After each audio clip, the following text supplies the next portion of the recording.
দেখো বন্ধুরা, সকালবেলায় চলে এসেছি, কিছুটা শাক আর কাঁঠালের বিচি নিয়ে বসে গেছি। এখন এগুলো কাটা বাছা করবো। আর সকালবেলা সমস্ত জামা কাপড় ধুয়ে দিয়ে স্নান সেরে পুজো করা হয়ে গেল। যেহেতু আজকে অম্বুবাচী শেষ হয়ে গেল, সেহেতু আজকে প্রচুর ধোয়া কাচা করলাম। তারপর আবার পুজোর কাজটাও সেরে এই তো বেলা হয়ে গেল। তো এখন রান্না করব কাঁঠালের বিচি দিয়ে এই যে ঢেঁকি শাকের চচ্চড়ি। তো এই ঢেঁকি শাকটা তো আমাদের এখানকারই। এই দেখো খুব সুন্দর মোটা মোটা পেয়েছি, তো তুলে নিয়ে আসলাম অল্প কয়টাই। এই কয়টা দিয়ে আমি কাঁঠালের এই যে বিচি দিয়ে চচ্চড়ি করব। তো এই কাঁঠালের বিচিগুলো এখন কেটে নেব, শাকটা কেটে নেব, নিয়ে চচ্চড়ি করব। তোমাদের সঙ্গে একটু শেয়ার করছি কাঁঠালের বিচি দিয়ে ঢেঁকি শাকের চচ্চড়ি। তো হয়তো তোমাদের ওখানে এই শাক পাওয়া যায় না, কেউ কেউ হয়তো এই শাক চেনো না, কিন্তু আমাদের এখানে এই শাক সবসময় পাওয়া যায়। তো খেতেও ভালো লাগে, সেই জন্য আমরা মাঝে মধ্যে এই শাক খেয়ে থাকি। আর আমরা শাক পাতাটা একটু বেশি খাই, শাক সবজিটা বেশি খাই। তো তোমরা তো জানোই। আজকে এই ঢেঁকি শাক দিয়ে কাঁঠালের বিচি দিয়ে চচ্চড়িটা তোমাদের সঙ্গে শেয়ার করি। তো বন্ধুরা দেখো, কড়াইতে তেল দিয়ে দিয়েছি, শুকনো লঙ্কা কালো জিরা ফোড়ন দিয়ে দিলাম। আর এখানে দিয়ে দেবো কিছুটা পেঁয়াজ কেটে রেখেছি, সেই পেঁয়াজটা দিয়ে দিলাম। এটা ভালো করে পেঁয়াজটা ভেজে নেব। এর মধ্যে দিয়ে দেবো কিছুটা পরিমাণে লবণ, আর দিয়ে দেবো হলুদ গুঁড়ো, দিয়ে একটু ভালো করে ভেজে নেব।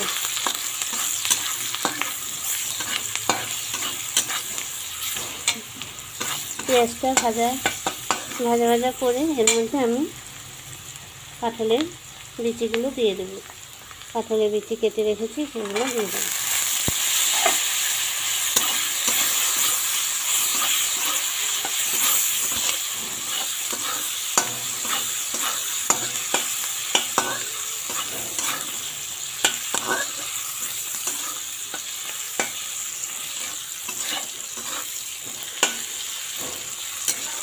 কাঁঠালের বিচিটা একটু ভালো করে নাড়িয়ে নিয়ে এর মধ্যে আমি দিয়ে দেবো কেটে রাখা শাকগুলো।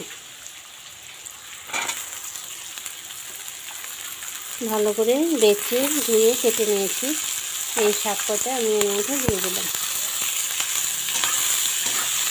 তো এটা এখন ভালো করে এপাশ ওপাশ করে একটু ভেজে নেব। ভেজে নিয়ে ঢাকা চাপা দিয়ে দেবো।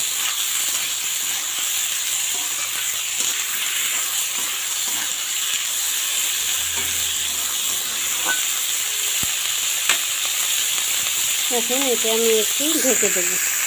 তো আমি ঢাকা উঠিয়ে নিয়ে চলে এসেছি। এই দেখো আমার শাকটা মজে গেছে, সুন্দর করে সিদ্ধ হয়ে গেছে। আমি এর মধ্যে একটা মশলা তৈরি করে রেখেছি।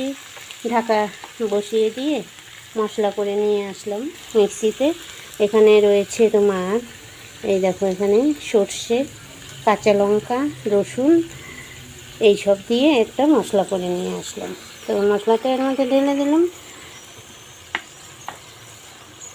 ঢাকা দিয়ে মশলাটা করে নিয়ে আসলাম। তো এক হাতেই কাজ, সবটাই দেখতে হয়। তো চচ্চড়িটা আমি একটু মাখা মাখা করে নামাবো, বেশি এখানে জল দেওয়া যাবে না। খেতে খুব সুস্বাদু হয়, গরম ভাতের সঙ্গে খেতে ভীষণ টেস্টি লাগে। একটু লঙ্কাটা বেশি দিয়েছি, ঝাল ঝাল হবে, খেতে ভালো লাগবে। তো চচ্চড়িটা আমি নামিয়ে নিয়ে আর তোমাদের সামনে আসছি। চচ্চড়িটা নামিয়ে নিয়ে চলে এলাম, এখন সবাইকে খেতে দেব। আর এই রকম চচ্চড়ি সাথে থাকলে আর কোনো কিছু প্রয়োজন পড়ে না। দারুণ টেস্টি, গরম ভাতের সাথে খেতে ভীষণ ভালো লাগে। তোমরা বাড়িতে একবার বানিয়ে খেয়ে দেখো, ভীষণ ভালো লাগে। তাই তোমাদের সঙ্গে আজকে আমি এই ঢেঁকি শাক আর কাঁঠালের বিচি চচ্চড়িটা শেয়ার করলাম। তোমাদের কাছে কেমন লাগলো একটু কমেন্টে জানিও। আবার নতুন কোনো ভিডিও নিয়ে তোমাদের সামনে চলে আসবো। আজকের মতো এখানেই রাখছি, টাটা, ভালো থেকো, সুস্থ থেকো।